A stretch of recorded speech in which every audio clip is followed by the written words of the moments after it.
Welcome back to One Hot Bite. Melissa here, where healthy doesn't have to be boring, and I'm going to show you how today. And here we are with a stick of butter. Not the best intro for this video, but we are going to make some whipped butter with some flaky salt that we are going to put with our scones today.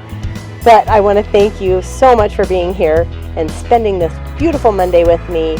And please smash that like button. And let's get into this whipped butter and date scones. So as you saw, I took one stick of butter. I've whipped it with about a teaspoon of flaky white salt. And we whipped that for about 3 to 5 minutes until it was nice and smooth. I'm going to put this into a wonderful little jar. You can put it in anything you want. And I'm actually going to add some fresh raspberry jam to this, just a little bit to swirl it together. And it's going to go on top of our scones.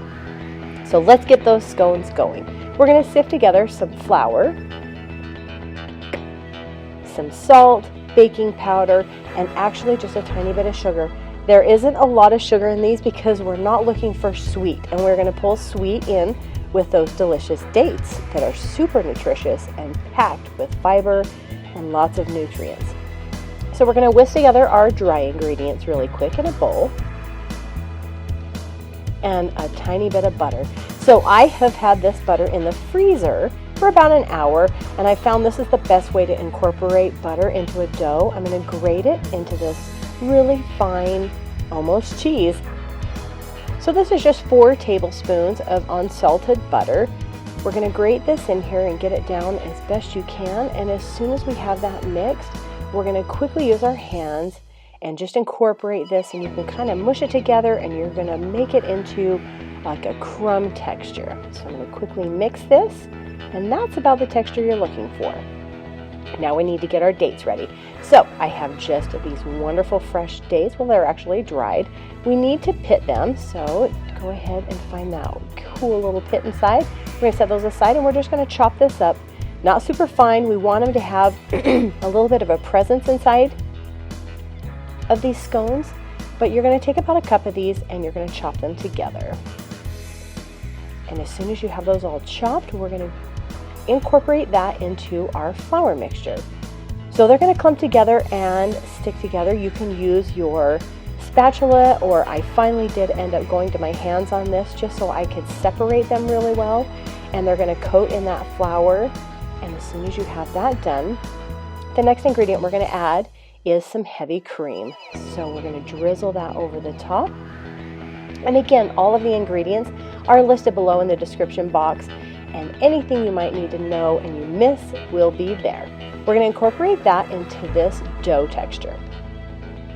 As soon as you have all of the flour, mixed in here, and it's this nice soft dough, we're going to leave it in the bowl. I'm going to cover it with plastic wrap, and we're just going to let it rest for about 30 minutes. After the 30 minutes, we are going to prepare a baking sheet. I have some parchment paper here. I put down. My oven is preheated to 350 degrees.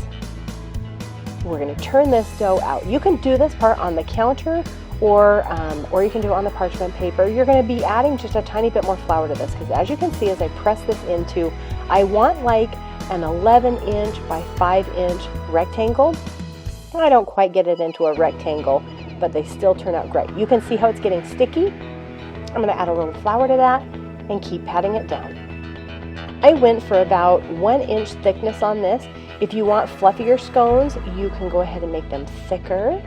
And we're going to divide this into 8 portions.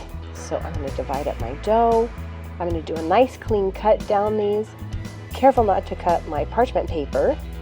And as soon as I have all my cuts made, I'm going to separate these just a little bit, because I want to have the brown edges on every side of these scones, and they are going to fluff up a little bit. So I'm going to separate these quickly. Now we're going to let these rest one more time. I'm going to cover it again just lightly with that plastic wrap that I had before, but this time I'm going to put it in the fridge 30 minutes. As soon as it is done, I'm going to pull this out, and I have a little bit of heavy cream left over.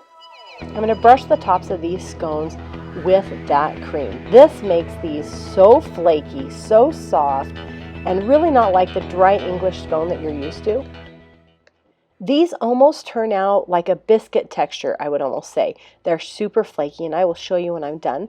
We're going to top this with just a tiny bit of that heavy grained sugar so that it just gives that glistening top to it and that little bit of crunch.